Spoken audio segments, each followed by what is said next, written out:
자,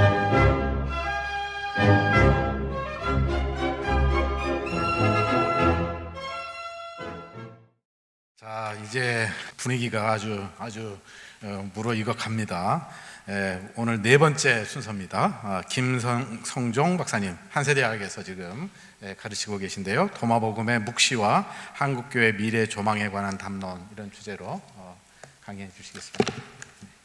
먼저 도마복음 학회에 초대해 주시고 논문 발표할 수 있도록 도와주신 조재영 교수님께 감사를 드립니다. 도마복음 학회에도 감사드립니다. 그리고 이제 제가 논찬하신 분 글을 읽어봤는데 굉장히 너무 꼼꼼하게 잘 해주셨는데 아마 저보다 더 도마복음을 사랑하시는 것 같습니다. 약간 떨리기도 합니다. 하여튼 많이 도움이 되었고요. 그래서 제가 이제 조금 더 자세히 설명을 했으면 좋겠다는 생각도 드는데, 그리고 이제 서론을 보시면 영지주의라는 기존의 유형론에 대한 많은 논의가 있었습니다. 이제 유형론을 사람들이 굉장히 약간 생소해할 수 있는데, 영어로는 이제 타이폴로지, 이것이 이제 타이폴로지가 세 가지 의미로 보통 해석이 되거든요. 예표론, 모형론, 유형론. 이제 보통 이제 우리가 이제 예표론을 좀 들어봤을 겁니다. 이제 예표론은 신약의 종말론적으로 성취된 하나님 말씀이 구약에 이미 예표가 되어 있다. 근데 이제 최근에는 예표론이 타이폴로지를 잘 설명하고 있는가, 그래서 이제 새롭게 모형론으로 설명을 하고자 합니다. 유형론은 이 두 가지와 완전히 성격이 다른 것입니다. 프랑스에서 먼저 시작됐던 하는 연구가 종교학 쪽에서 불어에서 티폴로지라고 하는데, 그래서 이제 저는 이제 두 가지 방법을 적절히 잘 사용하면서 영지주의 유형론과 또 이제 유대 그리스도교의 모형론을 함께 잘 한번 섞어서 적절히 도마복음을 잘 설명하려고 노력했습니다. 그러다가 이제 마지막에 가시면 도마복음이 요한계시록이 보여주는 것처럼 어떤 저항 정신, 또 그 이후에 단테나 16세기 종교개혁, 또 영국의 윌리엄 블레이크와 같이 그런 저항 정신과 또 교회 운동까지 그 맥을 같이 할 수 있다. 나아가서는 노블리스 오블리제가, 그러니까 가진 자의 도덕적 의무가 도마복음이 말하고자 하는 주제랑 일맥상통하지 않겠는가, 그런 얘기 하고 싶습니다. 두 번째, 이제 영지주의와 도마복음에 관한 논의. 영지주의에 관한 논쟁, 기생충인가? 19세기와 20세기에 학자들은 많은 열정을 쏟으면서 영지주의를 정의하고자 했습니다. 그것은 이제 두 가지로 설명이 되는데, 하나는 이제 영지주의 역사적 기원과 계보적 발전을 규명하는 것이고, 다른 하나는 그것의 본질적인 특징을 유형론적으로 입증하는 것입니다. 먼저 아돌프 폰 하르낙은 기원을 본질과의 관계에서 설명하고 있습니다. 그래서 그는 이제 예수의 가르침의 가장 초기의 순수와 특징을 그리스도교의 핵심으로 이해하고 있습니다. 그래서 이러한 진정한 형태가 그리스 종교와 철학적 영향을 받아서 변질되면서 영지주의가 발생했다는 것입니다. 그래서 이런 측면에서 영지주의는 그리스도교의 급격한 세속화와 헬레니즘화였다고 보고 있습니다. 이것은 초기의 영지주의에 대한 견해였습니다. 이 하르낙의 정의는 이후에 많은 학자들이 영향을 미쳤습니다. 그래서 이제 버거 피어스는 영지주의를 기생적인 종교로 이해합니다. 왜냐하면 영지주의 신화와 그것의 기본적인 요인들이 유대 경전과 전통을 빌려와서 재해석을 하는 데 있어서 그런 급속한 세속화나 헬레니즘화 문제가 있었다, 그렇게 보기 때문입니다. 하르낙의 비판도 만만치 않았습니다. 예를 들면 윌리엄스는 하르낙이 사용한 방법을 의학적 메타포로 정의합니다. 그러니까 이 메타포에 의하면 정통적인 형태의 그리스도교는 헬레니즘 문화를 점진적이고 만성적인 형태를 받아들입니다. 예를 들면 이제 신약 성서가 그랬던 것입니다. 여기서 문제가 되는 게 뭐냐면 이제 디미얼리지컬 트레디션인데, 조물주 전통에 문제가 되는 게 뭐냐? 첫째는 이제 여기에 두 가지 신의 개념이 나오는데, 최고의 신과 하위의 신. 이 하위의 신은 창조자로서 그런 신을 말하는 거고, 최고의 신은 이제 신비주의나 아니면은 몸에 대한 혐오, 금욕주의 이 관련한 것인데, 이것을 신약 성서는 이 헬레니즘적인 성향, 플라톤적인 성향을 만성적으로 해석하고 받아들이는 반면에 영지주의는 그런 그 여과장치 없이 너무 급속하게 받아들이는 측면이 있다. 그런 비판을 받은 것입니다. 윌리엄스는 피어슨의 이 기생충 메타포를 부적절한 방법이라고 설명합니다. 왜냐하면 그것은 종교사에서 어떤 특별한 유기체 개념을 의도적으로 만들어냄으로써 그노시스 혹은 영지주의를 잘못된 방향으로 설명했다, 그렇게 말합니다. 사실 모든 새로운 종교는 기생충으로 시작하는 경향이 있습니다. 종교학에서요. 비기생충 종교가 되었다는 것은 그것이 이미 충분히 성공적으로 성장했고 자신만의 전통을 가지고 있다고 인정받을 만큼 그 역사적인 지속성을 얻었다는 것을 말합니다. 이제 그 이후에 이제 한스 요나스는 이 문제를 다른 방식으로 해결하고자 합니다. 근데 그는 영지주의의 기원이 단순히 그리스도교의 변질 역사로 설명되는 것에 반대합니다. 대신에 그는 영지주의가 확실한 종교로서 고대 지중해 지역의 다양성 안에서 우연히 발생했을 것이라고 말합니다. 그리고 영지주의 기원의 문제와 관련해서, 그리고 영지주의가 어떻게 역사적인 긴 시간을 통하지 않고 우연을 거쳐서 하나의 종교로 성장했을 가능성이 있는지 설명하기 위해서 그는 영지적 현상을 유사동용으로 설명합니다. 이 요나스의 유사동용 개념은 사실은 독일 철학자 오스발트 스펜글러가 사용하는 그 메타포 용어에서 빌려온 것입니다. 그것은 주로 이제 광물학에서 사용하는 용어인데, 광물학에서 유사동용은 모양과 칠수가 일정하게 유지되지만 그 원래의 광물이 다른 광물로 대체되는 과정에서 발생하는 비정상적인 형태로 나타나는 광물 혹은 광물 화합물입니다. 이제 영지주의가 유대교와 그리스도교 전통과 헬라 전통을 이렇게 만성적으로 받아들여야 되는데 갑작스럽게 많이 받아들여다 보니까 이제 생긴 문제를 우회적으로 해결하려고 이런 이론을 가지고 온 것입니다.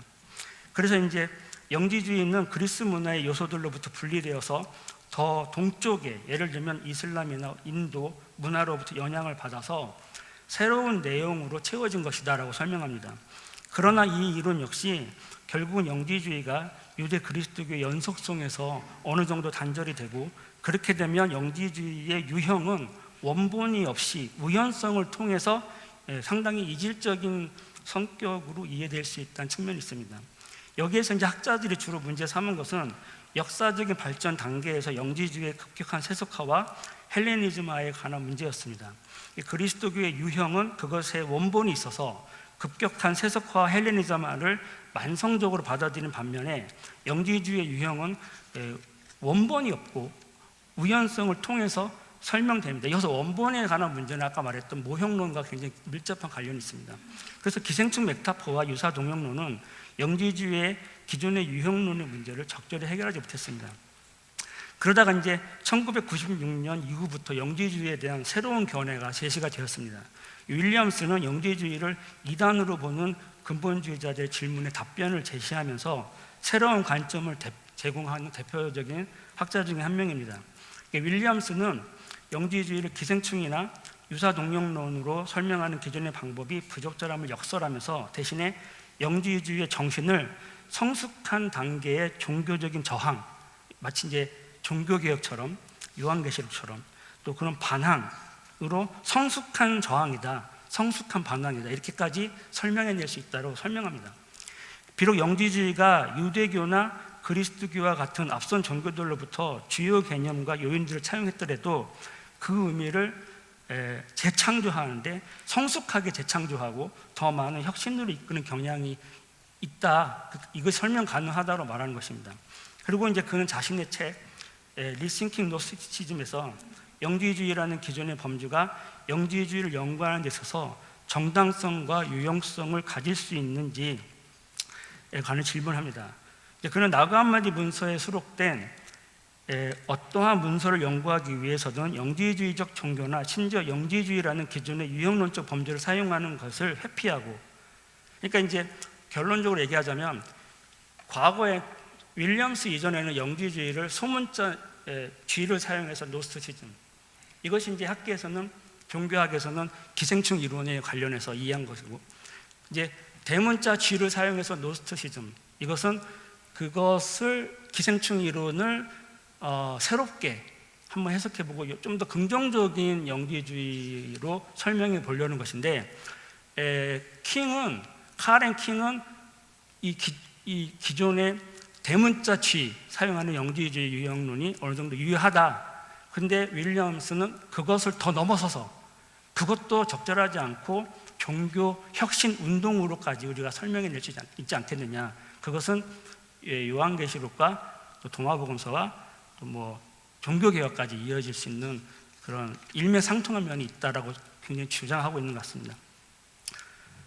그래서 이제 그는 종교학자 이유한 쿨리안의 연구에서 영감을 받아서 영지주의의 정신이 다 얘기했네요. 그래서 이제 영지주의는 기생충의 꼬리표가 붙는 실패한 종교가 아니라 나그 한마디 문서에 발렌티누스 전통에서 일부 교사들의 이름을 통해서 그 연속성을, 긍정적인 연속성을 찾을 수 있다는 점에서 종교 혁신으로 이해할 수 있다고 주장하고 있습니다. 이러한 측면에서 윌리엄스는 영지주의라는 구유형론을 거부하고 영지주의를 위한 새로운 유형론을 찾아내고 계속해서 끊임없이 설명해내야 된다고 역설하고 있습니다. 유형론의 방법을 사용하는 학자는 영지주의로 분류된 모든 현상에 공통되는 그 근본적인 특징을 찾으려고 설명하는 그런 경향이 있습니다. 구유형론을 제안한 학자들은 영지주의를 조물주 전통에서 주로 관련 설명을 했고, 그러다 보니까 부정적으로 이해하게 된 건데, 플라톤 철학의 기반을 둔 영지주의 조물주 전통은 결국에 몸에 대한 증오, 독신과 금욕주의와 같은 반우주적이고 반사회적 태도, 그러니까 이 저항인데 덜 성숙한 유형의 저항이라는 얘기입니다. 이런 반항의 성격을 보여준다는 것입니다. 유형학에서 이는 영지주의에 대한 부정적인 이미지를 초래했고, 그래서 영지주의가 가진 격렬한 반항의 성격으로 인해서 그것은 이제 아까도 말했듯이 플라톤의 그 사상을 너무 급격하게 받아들이면서 신약 성경과 달리, 그래서 그것 때문에 기생충 유형론으로 이해되었던 것입니다.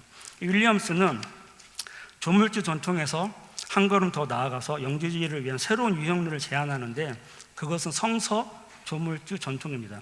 그는 이 성서 조물주 전통을 통해서 나그 한마디 문서 전체에 통일되고 필수적인 유형론적인 범주를 소개하고 있습니다. 그래서 이제 플라톤 철학의 기반을 둔 조물주 전통에다가 형용사 성서 비브리컬을 덧붙이면 유대교와 그리스도교 전통도 영지주의 안에 연결할 수 있다는 것입니다. 그렇게 하면 영지주의 문헌에서 하위의 신은 우주의 창조와 관리에 관여하는 신으로 설명이 되고, 구약 성경처럼 비슷하게요. 이는 최고의 신으로부터 구별되어 이해되지만, 또한 이 영지주의 성서 조물주 전통은 최고의 신을 우주의 창조자인 하위의 신과 동일시하는 것이 전혀 문제가 없어서, 그렇게 되면 플라톤 철학에서 말하는 그 어떤 기생충과 관련한 그런 저급한 그런 저항 정신이 문제가 극복될 수 있다, 그런 주장하고 있습니다. 그래서 킹은 영지주의를 위한 유형론이 필요하다는 윌리엄스의 견해에 전반적으로 동의합니다. 하지만 윌리엄스의 책 리싱킹 노스티시즘이 영지주의에 관한 기존의 유형론의 단점을 파악하고 나그 한마디 문헌을 읽게 한 매혹적인 제안을 제시함에도 불구하고 다 동의하지는 않습니다. 시간이 없는 강의 좀 넘어가고요. 그 다음 페이지 보시면 킹의 주장은 다소 과격한 성격을 보입니다. 사실은 제가 봤을 땐 그렇다는 얘기입니다. 그녀는 이제 영지주의의 새로운 유형론에 관한 구체적이고 설득력 있는 증거를 제공하지 못합니다. 그리스도교와 영지주의를 상호 배타적이고, 이 그리스도교와 영지주의를 적대적 관계로 설명하는 킹의 주장이 영지주의의 새로운 유형론을 위해서 적절한 방법은 아닌 것 같다는 생각이 듭니다. 그리고 이제 그 유대 그리스도교의 유산을 포기하기에 킹이 제안하듯이 거기에 유대 그리스도교의 좋은 전통이 너무나 많지 않겠는가. 그리고 이제 그녀도 어느 정도 인정하듯이 킹도 영지주의의 혼합주의적 성격과 그것으로 인한 종교적 기생충이라는 비판은 영지주의가 그리스도교로부터 급격한 세속화와 헬레니즘화라는 것에 대한 적절한 설명과 함께 극복이 되어야 되는 문제지, 이 문제를 우회하기보다는 직접적으로 힘들더라도 풀어나가는 것이 더 좋은 방법이 아닐까 생각합니다.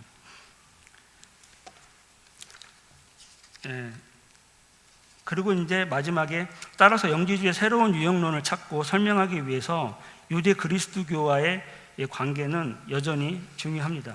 이것은 이제 도마복음 해석에 있어서 딱 이게 접점이 되고 만나게 되는데, 도마복음 해석에서 이 영지주의 유형론이 어떻게 역할을 하는가, 나가 한마디 문헌에서 도마복음처럼 유대교와 그리스도교와 영지주의 이 연결을 가장 잘 설명해주고 보여주는 책도 아마 없기 때문에 그렇습니다.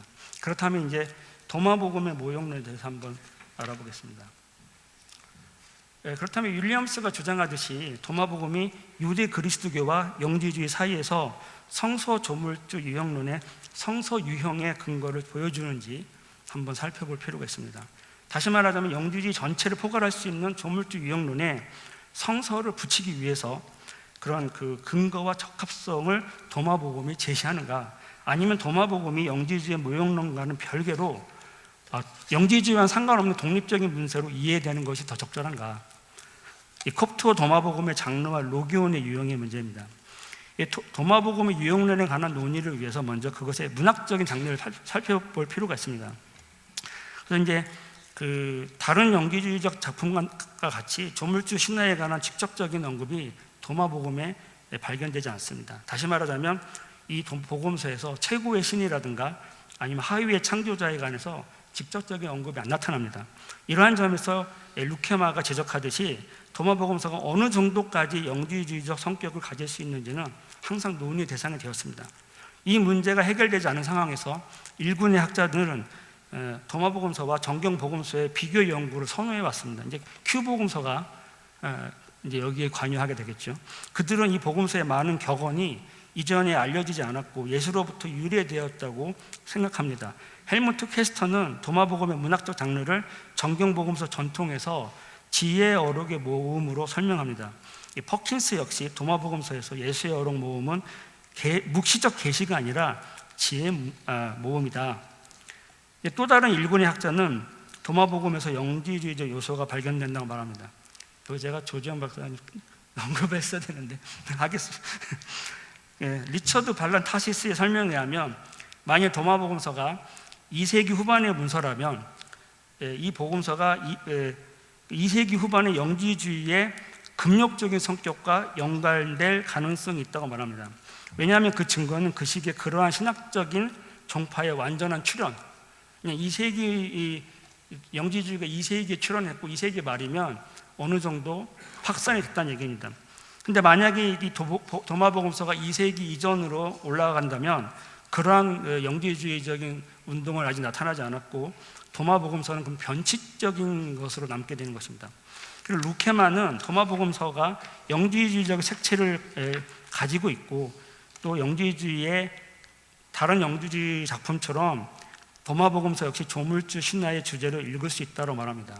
그는 이제 도마복음서에서 최고의 신은 아버지로 혹은 살아계신 아버지로 불리고, 그리고 소위 유대인들의 하위신, 창조자에 관여하는 하위신은 하나님과 서로 불린다고 말합니다. 그렇다면 도마복음이 보여주는 영지주의적 성격은 구체적으로 어떤 것인가? 이를 위해서 로기온 4와 30 플러스 77b에서 발견되는 독신이라는 표현과 관련한 이게 중요합니다. 왜냐하면 이것이 독신이라는 표현이 다른 영지주의적 문헌에서도 발견되는 영지주의적인 색채를 보여주기 때문에 그렇습니다. 이 중에서 특히 로기온 4가 중요합니다. 왜냐하면 2세기 무렵에 기록된 그리스어 사본은 우리 도마복음의 저는 이제 2세기를 중요하게 생각합니다. 왜냐하면 도마복음에 반영된 영지주의적 성격을 설명하기 위해서 금욕주의 로기온이 중요합니다. 이를 위해서 로기온 4라든가 42, 46, 107이 중요한데 옥시링쿠스 파피리에서 오직 로기온 4에만 이 표현이 발견되고 로기온이 그렇기 때문에 이제 로기온 1부터 7에 해당하는 이 파피루스 654는 기원전 2세기 말까지도 거슬러 올라갈 수 있다고 말합니다. 그러니까 그렇기 때문에 그리고 이 파피루스 654는 2세기에 있었던 영지주의 운동과 연결이 된다고 합니다. 하여간에 그래서 이제 그 도마복음서가 이 2세기에 그리스어로 기록된 도마복음서가 윌리엄스가 설명하듯이 이미 2세기 후반의 영지주의 운동과 관련이 있는 것을 보여줄 수 있고, 그래서 이는 도마복음을 영지주의적 색채가 가미된 플라톤의 묵시적 전통에서 해석할 수 있다는 근거를 제공한다는 것입니다. 그런데 문제는 4세기의 콥트어 교정본에서 정확한지 모르겠는데 우어트라는 이 콥트어가 언급이 되고 4세기 이전에 이미 그리스도교 금욕주의의 생활 방식이 발견되지만 2세기 그리스의 교정본의 로기온 사에서는 독신을 가리키는 그리스어가 발견되지 않고 대신에 헬라어 N으로 표기되어 있다는 것입니다. 그렇다면 우리는 유형론과 관련해서 도마복음의 장르와 영지주의 성격을 어떻게 이해할 것인가? 이제 드코닉은 유사동용론에 의해서 이제 이 복음을 설명하고 있는데 시간이 없는 관계로 넘어가야 될 것 같습니다. 다음 페이지에 보시면 중반에 드코닉과 윌리엄스는 2세기의 그리스 교정본과 여기서 말한 2세기의 그리스 교정본은 이제 특별히 제가 로기온 1부터 7에 해당하는 그 파피루스 650을 염두에 둔 것입니다. 또 4세기의 콥트어 교정본 사이에 중요한 차이점이 발견된다는 것을 간과했습니다.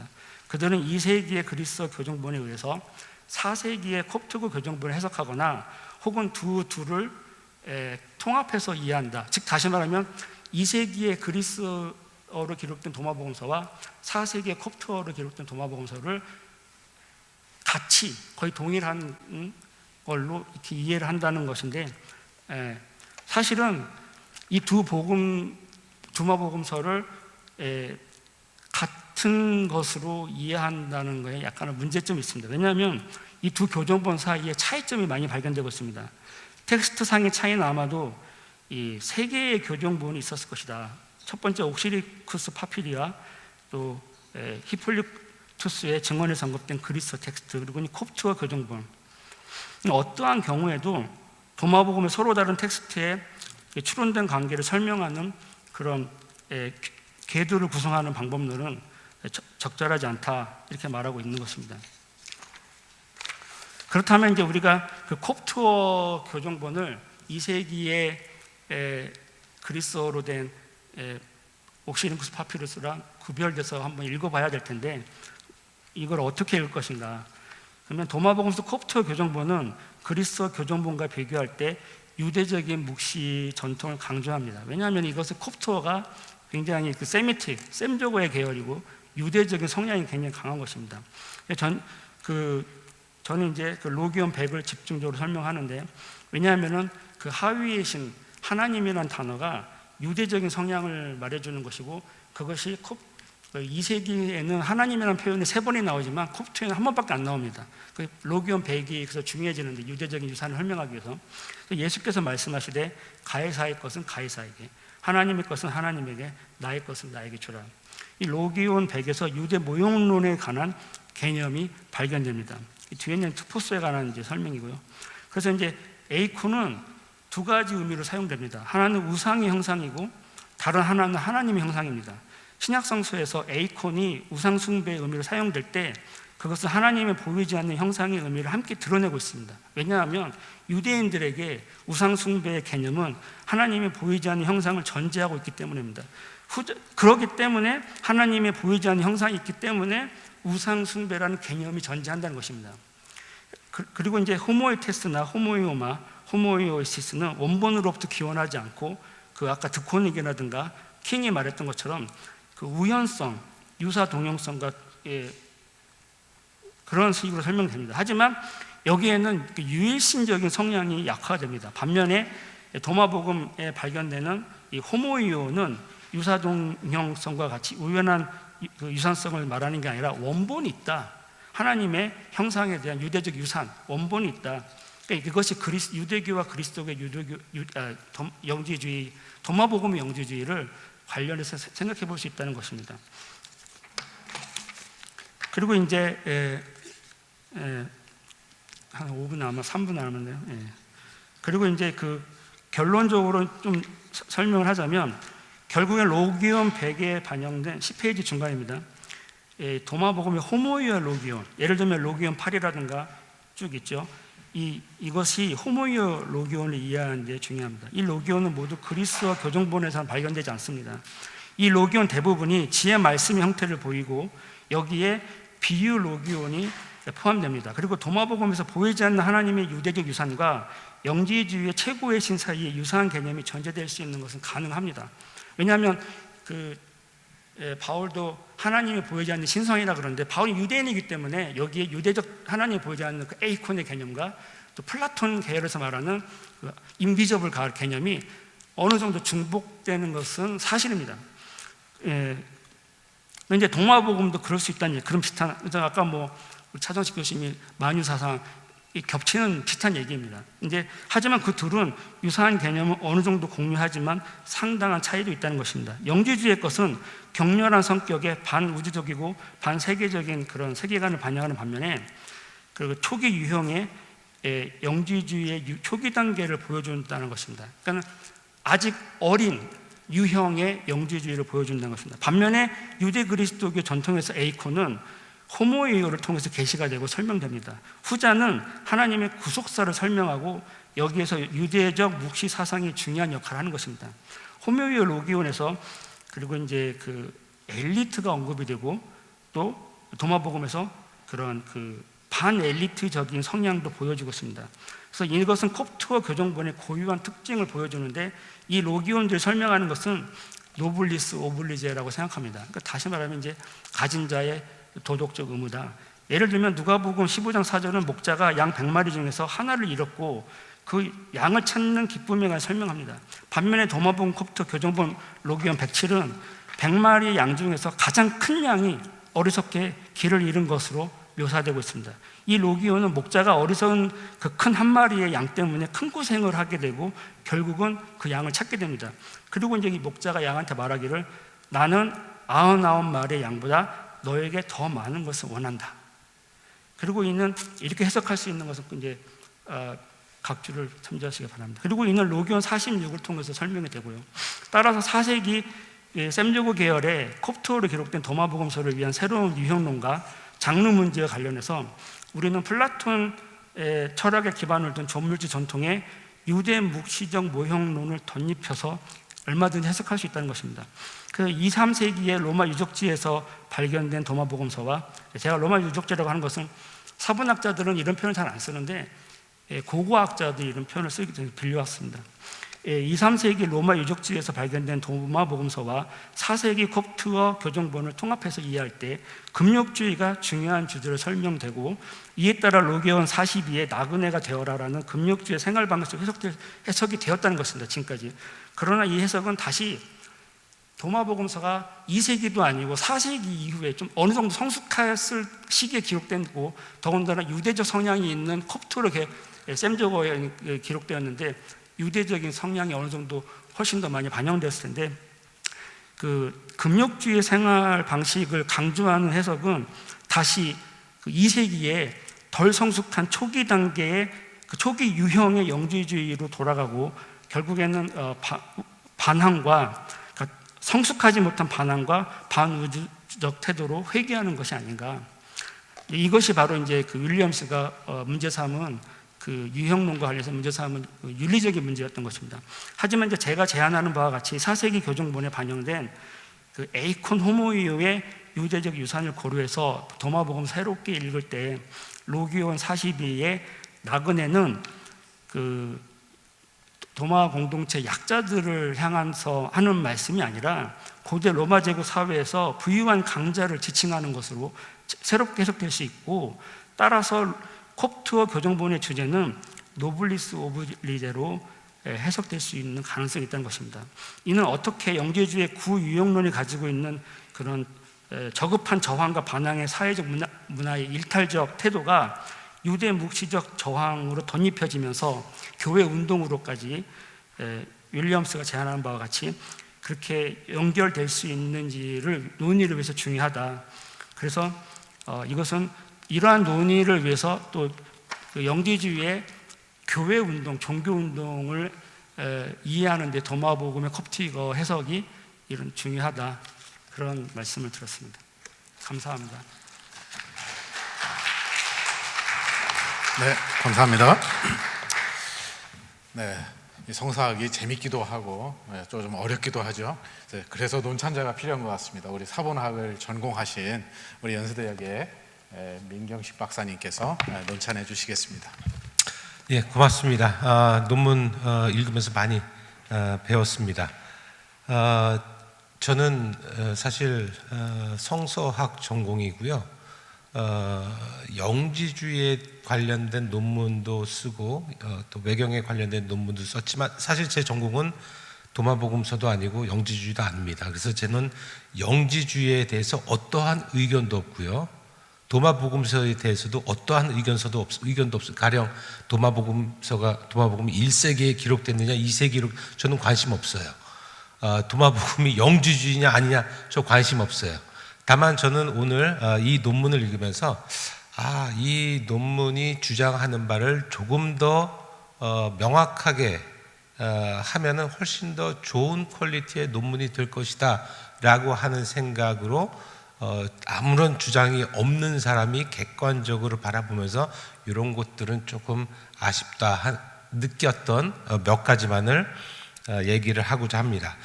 제목이요, 도마복음의 묵시가 뭔지 아시죠? 묵시사상, 묵시문학 할 때 이 묵시가 언제 가장 많이 나타나냐면요, 구약의 가장 대표적인 묵시문학은 우리가 흔히 다니엘 서를 얘기를 하죠.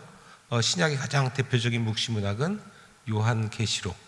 가장 억압이 심할 때 이 묵시문학이 나타납니다. 그러니까 기원전 200년경 시리아가 로마와의 전쟁에서 대패를 하고요, 전쟁 배상금도 내야 되고 이집트와의 전쟁은 계속되고 있고, 그럴 때 어쩔 수 없이 이 식민지 팔레스타인 땅을 더 심하게 착취하는 거예요.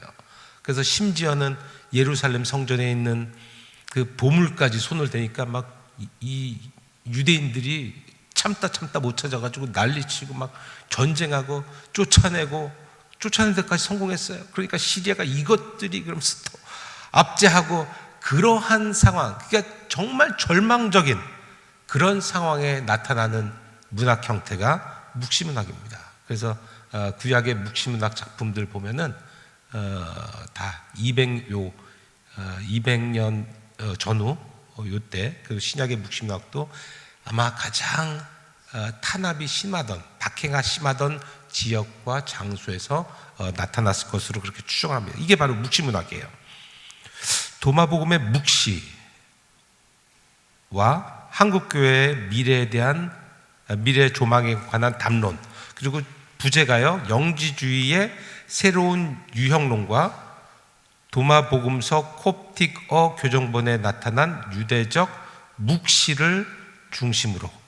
그래서 제가 이 제목만 접했을 때 이게 지금 영지주의의 새로운 유형론을 연구하겠구나 하는 기대를 했고요. 두 번째는 콥트어 도마복음의 특징은 유대적 묵시사상이다 라고 얘기를 하려고 하겠거니 생각을 했습니다. 그리고 또 세 번째 제목 보면은 이게 한국교회 미래에 어떤 조망을 하는가, 이 묵시사상이, 도마복음에 나타나는 묵시사상이 한국교회 미래에 중요한 메시지를 제시할 것이다 라고 하는 기대를 가지고 이 논문을 봤어요.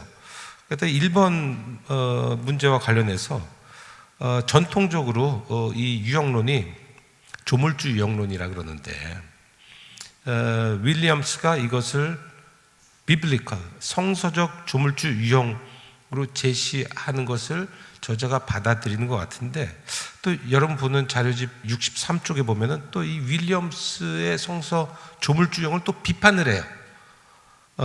그런데 비판에 대한 대안은 제가 발견하기가 좀 쉽지 않은 것 같아요. 그래서 이 성서 조물주 유형을 그냥 수용하는 것이냐, 이렇게 비판받을 점이 있음에도 불구하고, 아니면은 새로운 어떤 창의적인 그런 대안을 내면은 더 좋지 않았을까라는 생각을 했고요. 두 번째, 콥트어 도마복음의 특징이 유대 묵시 사상인가? 여기 제가 2번 관련해서 이렇게 쓴 한 7, 8줄 정도 되는 글이 있는데요. 이거는 이제 제가 2장 넘기면은 8번하고 관련이 좀 있습니다. 로기온 42가요. 도마복음에서 어쩌면 제일 짧지 않나라는 전 생각하는데, 굉장히 짧은 로기온이에요. 예수께서 말씀하셨다. 나그네가 되어라.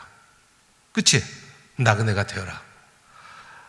이 나그네가 되라라고 하는 이 짧은 로기온을 언급하면서 이게 가난한 독자들이 아니라, 힘없는 독자들이 아니라 로마 제국 사회에서 부유한 강자들을 지칭하는 것이라고 얘기를 하는데, 어떻게 그게 그렇게 연결되는지. 보통 일반적으로 텍스트는 독자들을 향해서 얘기를 하잖아요. 독자들을 향해서 너네 가난한 나그네가 되라, 아니면 나그네가 되어라, 그렇게 얘기하는데, 저기 우리는 가난한 공동체가 여기 있어요. 억압받는 공동체가 있는데, 저기 로마의 지배계급 그 사람들을 향해서 가난한 나그네가 되어라 라고 얘기하는 게 과연 그들을 향한 것인가에 대한 것이라면 좀 더 많은 설명이 필요하지 않을까. 그리고 이 오블리스 노블리제라고 하는 것과 묵시 사상은 사실은 굉장히 색깔이 달라요. 오블리스 노블리제는 야, 니네 강자들, 야, 네 사회적인 책임 있는 네 귀족들, 야, 니네가 좀 어떻게 도덕적인 그런 모습을 보여야 되지 않겠어? 라는 거라면은, 이 묵시 사상은요, 걔네들 다 깨부시자는 거예요. 다 그냥 니네 종말이야. 니네는 끝이야. 하나님 너를 심판할 거야. 근데 그게 어떻게 묵시 사상과 이게 연결되는 것을 설명하려면 조금 더 많은 그런 설명이 필요하지 않을까, 그런 생각을 했습니다. 그리고 3번 관련해서 이게 한국 사회에 한국 교회에 어떤 메시지를 주냐. 근데 한국 교회와 관련된 내용은 본문에 없고 결론에 맨 마지막에 한 줄 정도 있는 것 같아요. 그래서 이런 거는 너무 책임감이 강하신 것 같아요. 내가 한국 교회 메시지를 줘야겠다라고 하는. 그래서 좀 소박한 제목을 잡으면 어떨까? 가령 도마복음 로기온 100에 나타나는 유대 묵시문학적 성격이라든지, 아니면 뭐 여기에 어떤 새로운 유형론 연구, 로기온 100에 축소시켜도 돼요. 로기온 100에 나타나는 유형론 연구, 그렇게 좀 축소시키면은 훨씬 좋겠다라고 하는 그런 생각이 들었습니다. 그리고 제가 몇 가지만 좀 덧붙이면요,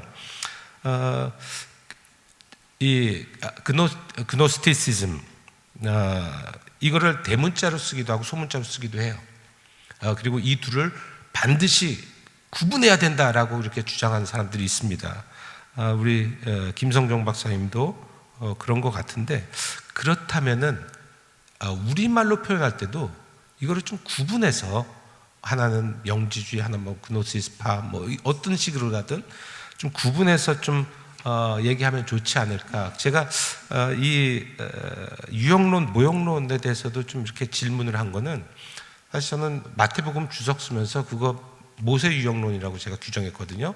성서학에서 모형론만 쓰는 게 아니라 성서학에서 많이들 유형론을 씁니다. 모세 유형론이라 그래요. 마태복음 모세 유형론에 따라서, 이거는 거의 뭐 정설 아닌가요? 모세 유형론에 따라서 저술되었다. 근데 굳이 유형론하고 모형론하고 구분을 하려면은, 영어는 똑같이 타이팔로지입니다. 구분하려면은 그것을 보다 명쾌하게 설명해야 된다. 가령 역사라고 하는 말을 독일에서는 히스토리라고도 하고 게슈히테라고도 해요. 이 둘을 학자들이 섞어 쓰지 않아요. 분명히 뜻을 구분해 가지고요. 또 모랄, 에틱도 마찬가지입니다. 모럴, 에틱. 우리는 윤리, 윤리도 비슷한 개념을 사용하지만 학자들은요, 이걸 굉장히 구분해서 사용합니다. 또 한 단어라도 영어로 똑같더라도 우리가 굳이 구분해서 사용하는 게 있어요. 뭐냐면 우리 성경에 보면은 침례냐 세례냐 그리스어는 똑같이 밥디스마죠. 근데 죽어도 이거는 어떤 사람들은 침례래요. 차이가 뭔데? 이건 물에 쑥 들어가는 거잖아. 그러니까 어떤 그런 분명한 차이가 있을 때는 용어를 구분해서 사용하는 게 좋다. 그렇지만 그러기 위해서는 그것의 분명한 차이를 먼저 잘 설명하는 것이 좋겠다라고 하는 그런 생각을 했습니다. 사실 이게 굉장히 논의할 게 많은 논문인데요. 제가 우리 김성종 박사님이 발표하신 거 들으면서 요거 제 3번하고 4번만 좀 이렇게 더 얘기하면 좋겠다라고 하는 생각이 들었습니다. 여기 3번 보면은 아까 우리 그 조재영 박사님도 언급하셨는데 피어슨 언급하면서 이 사람이 기생충 메타포를 사용했다는 거예요. 근데 윌리엄스는 그게 잘못됐다. 왜? 어떤 종교든 처음에는 다 기생충이라는 기생충. 그러니까 독자적인 종교가 아니라 어떤 다른 종교에 기생하고 있다가 나중에 이제 성장하면서 독자적인 종교가 된다. 그건 충분히 이해가 됩니다. 그런데요, 윌리엄스나 이 김성종 박사님은요, 영주주의가 하나의 독립적이고 독자적인 종교로 성장하였다고 주장하시는 건가요? 이와 관련하여 저자는 영주주의가 하나의 종교가 아니라 종교적이고 사회 종교적 운동이라고 말씀하시거든요. 그러니까 이건 서로 좀 모순이 되는 것 같아요. 진술에 있어서 좀 분명하게, 좀 명확하게 얘기할 필요가 있겠다. 또 한스 요나스 같은 사람은 이 영주주의가 확실한 종교라고 얘기를 하는데 오히려 한스 요나스를 비판을 해요. 그러니까 이게 지금 약간 진술에 좀 모순이 있어 보인다라고 하는 그런 생각이 듭니다. 4번 보시면요, 김성종 박사님이 윌리엄스의 주장을 받아들이면서 이렇게 진술합니다. 그렇게 하면 영주주의 문헌에서 하위의 신은, 자, 영주주의 문헌 보면은 하위의 신 있죠. 데미우르고스, 조물주. 하위의 신은 우주의 창조와 관리에 관여하는 신으로 설명되고, 이는 최고의 신으로부터 구별되어 이해될 수 있다. 저도 거기에 충분히 동의합니다. 여기서 영주주의 문헌은 나카마디에서 발견된 그 많은 문서들을 얘기를 하는 것 같아요. 저도 여기에는 충분히 공감하고 이해가 돼요. 근데 그 다음, 또한 영지주의의 성서 조물주 전통은 최고의 신을 우주의 창조자인 하위의 신과 동일시하는 것이 전혀 문제가 되지 않는다고 말한다. 이게 분명히 구분된다고 그랬거든요. 지금 최고의 신하고요, 조물주는 분명히 구별되어 있어요. 근데 이 성서 조물주 전통은 이 둘을 동일시하는 것을 전혀 문제가 되지 않는다고 말한다. 왜? 그 다음에 이유가 나와요. 왜냐하면 영주주의 전체적 관점에서 그 둘은 동일시될 수 있기 때문이다. 자, 한번 생각해 보세요. 이 문헌들에서 이게 원래 이렇게 구분되어 있는데 새로운 방법론에서는 이 둘이 동일시될 수 있다는 거예요. 왜? 그 다음에 이유가 뭐냐? 그 둘은 동일시될 수 있기 때문이다. 이게 논리적으로 이 둘은 다른데 둘이 동일시될 수 있어. 왜?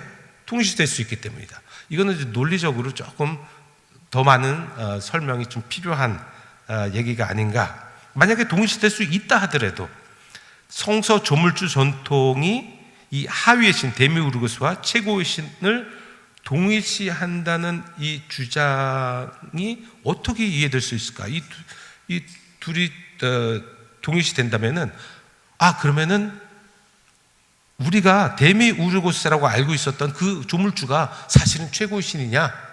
아니면은 최고의 신으로 우리가 알고 있던 그분이 사실은 데미우르고스냐? 어느 방향으로 동일시되는 것인지까지 좀 더 설명이 필요하지 않나 하는 생각들을 해봤습니다. 이상입니다. 네, 감사합니다.